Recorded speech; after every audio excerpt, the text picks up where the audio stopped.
Hi hello നമസ്കാരം. നമ്മളിന്ന് പഠിക്കാൻ പോണത് ഇൻസേർട്ട് മെനുവിലെ കുറച്ച് ഓപ്ഷൻസ് ആണ്. അത് പ്രധാനപ്പെട്ട 3 ഓപ്ഷൻസ് ആണ് പഠിക്കാൻ പോണത്. എന്താണ് കവർ പേജ്, എന്താണ് ബ്ലാങ്ക് പേജ്, എന്താണ് പേജ് ബ്രേക്ക്. ഇങ്ങനെ 3 ഓപ്ഷൻസ് എന്ന് പഠിക്കാൻ പോണേ.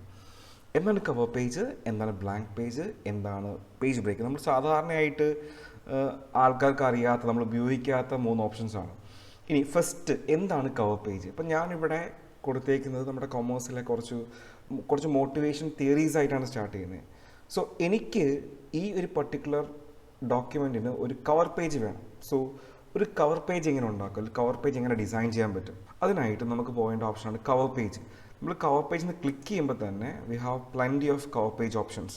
നമുക്കിതിൽ വേണമെങ്കിൽ എന്ത് ചെയ്യാം, നമ്മുടെ MS ഓഫീസിൻ്റെ വെബ്സൈറ്റിൽ നിന്ന് ഇതിലില്ലാത്ത കുറച്ച് കവർ പേജ് നമുക്ക് ഡൗൺലോഡ് ചെയ്യാം, അല്ലെങ്കിൽ നമുക്ക് ഇതിനകത്തുള്ള കവർ പേജ് സെലക്ട് ചെയ്യാം. സോ ഇവിടെ തന്നെ ഒരുപാട് കവർ പേജിൻ്റെ ഓപ്ഷൻസ് അവൈലബിൾ ആണ്, ഡിസൈൻസ് അവൈലബിൾ ആണ്. ഈ ഡിസൈൻ നോക്കിയിട്ട് നമുക്ക് ഇഷ്ടമുള്ള ഒരു കവർ പേജ് സെലക്ട് ചെയ്യാം. ഫോർ എക്സാമ്പിൾ ഞാൻ ഈ ഒരു കവർ പേജ് സെലക്ട് ചെയ്യുന്നു. ഓക്കെ, അങ്ങനെ സെലക്ട് ചെയ്ത് കഴിയുമ്പോൾ നോക്കി നമ്മുടെ നേരത്തെയുള്ള തിയറിയുടെ തൊട്ട് മുകളിലത്തെ പേജായിട്ട് കവർ പേജ് വന്നു.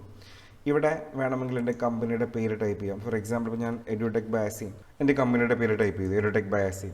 ഇനി ഇവിടെ എന്താണ് ആ ഡോക്യുമെൻറ്റ് ടൈപ്പ് എന്താണ്, നമുക്കറിയാം മോട്ടിവേഷണൽ തിയറീസ് ആണ്. So motivational theories. ഇനി ഈ ടൈപ്പ് ഓഫ് ഡോക്യുമെൻറ്റ് എന്തെങ്കിലും ഉണ്ടെങ്കിൽ നമുക്ക് എന്ത് ചെയ്യാം, കൊടുക്കാം. ഇല്ലെങ്കിൽ നമുക്ക് എന്ത് ചെയ്യേണ്ട, ഫോർ എക്സാമ്പിൾ ഇപ്പോൾ എനിക്ക് ഒരു സംഭവം വേണ്ടെങ്കിൽ ജസ്റ്റ് എന്ത് ചെയ്യാം, ഡിലീറ്റ് ചെയ്യാം. എനിക്കിത് വേണ്ട, ഡിലീറ്റ് ചെയ്യാം. ആ ഒരു സംഭവം എനിക്ക് എന്ത് ചെയ്യാൻ പറ്റും, ഡിലീറ്റ് ചെയ്യാനായിട്ട് പറ്റും. ഇവിടെയും എനിക്കൊന്നും വേണ്ടെങ്കിൽ എനിക്ക് എന്ത് ചെയ്യാം, ഇത് ഡിലീറ്റ് ചെയ്യാം.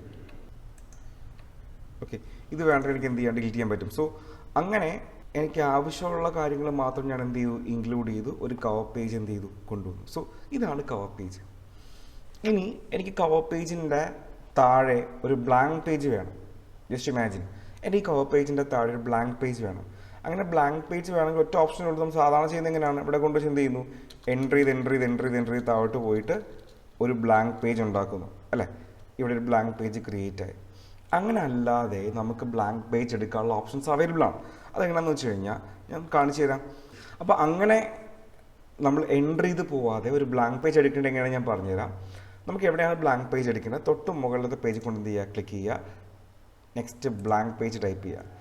ഓട്ടോമാറ്റിക്കായിട്ട് ആ പേജിൻ്റെ താഴെ 2 പേജ് ബ്ലാങ്ക് ആയിട്ട് വരും. കണ്ടോ, ഇങ്ങനെയാണ് ബ്ലാങ്ക് പേജ് സെലക്ട് ചെയ്യുന്നത്. സാധാരണയായിട്ട് ചെയ്യാത്ത കാര്യമാണ്, ഒരു ബ്ലാങ്ക് പേജ് എടുക്കാനായിട്ട് നമ്മൾ എൻട്രി ചെയ്ത് പോകാനാണ് പതിവ്. പക്ഷെ അങ്ങനെയല്ല, നമുക്ക് ബ്ലാങ്ക് പേജ് എടുക്കാനായിട്ട് തന്നെ ഒരു ഓപ്ഷൻസ് അവൈലബിൾ ആണ്. ഇനി നമുക്കൊരു ബ്രേക്ക് പേജ് എന്നൊരു ഓപ്ഷൻ ഉണ്ട്. എന്താണ് ബ്രേക്ക് പേജ് എന്ന് പറഞ്ഞു കഴിഞ്ഞാൽ, ഫോർ എക്സാമ്പിൾ ഇപ്പോൾ ഞാനിപ്പോൾ ഒരു കാര്യം ടൈപ്പ് ചെയ്തുകൊണ്ടിരിക്കുകയാണ്. എനിക്ക് ഈ കാര്യം, ഈ ഒരു ഫോർ എക്സാമ്പിൾ ഈ ഒരു മാസ് നീഡ്സ് ഹയറാർക്കി എന്ന് പറയും, ഈ തിയറി മാത്രം ഈ ഒരു പേജിനകത്ത് മതി. ബാക്കി എല്ലാ കാര്യം അടുത്ത പേജിലാണ് വേണ്ടത്. ഞാൻ എന്ത് ചെയ്യും, നേരെ എൻട്രടിച്ചിട്ട് ഇതെന്ത് ചെയ്യണം, നേരെ താഴെ കൊണ്ടുവന്ന് അടുത്ത പേജിലോട്ട് കൊണ്ടുവരും. ഓക്കെ, ഇങ്ങനെ അല്ലാതെ നമുക്ക് ചെയ്യാൻ പറ്റുന്ന ഒരു ഐഡിയയാണ് ഈ ബ്രേക്ക് പേജ് എന്ന് പറഞ്ഞ ഓപ്ഷൻ. അപ്പോൾ ഞാൻ ഇതിന് ശേഷമുള്ള എനിക്ക് ബ്രേക്ക് ചെയ്യണം. ഫോർ എക്സാമ്പിൾ ഇപ്പോൾ ഈ ഒരു ഇതിന് ശേഷമുള്ളത് അടുത്ത പേജിലാണ് വരേണ്ടതെങ്കിൽ ജസ്റ്റ് ബ്രേക്ക് പേജ് ക്ലിക്ക് ചെയ്യുക. കണ്ടോ, ആ മാസ്ലോ നീഡ് ഹയറാർക്കി തിയറി മാത്രമേ അവിടെ ഉള്ളൂ, ബാക്കിയുള്ള എല്ലാം അടുത്ത പേജിലോട്ട് കൺവേർട്ടായി. എനിക്ക് ഇതിന് ശേഷമുള്ള ഈ ഒരു ആൽഫ്രഡ് ERG തിയറി അടുത്ത പേജിൽ വേണം. എന്ത് ചെയ്യണം, ജസ്റ്റ് ബ്രേക്ക് പേജ് ക്ലിക്ക് ചെയ്യുക, നേരെ ഓട്ടോമാറ്റിക്കായിട്ട് എന്ത് ചെയ്യും, അത് അടുത്ത പേജിലോട്ട് പോകും. സോ ഇതാണ് ബ്രേക്ക് പേജ് എന്ന് പറയുന്നത്. സോ നമ്മളിന്ന് പഠിച്ച 3 കാര്യം, 1 cover page, 2 blank page, 3 break page. Okay, thank U.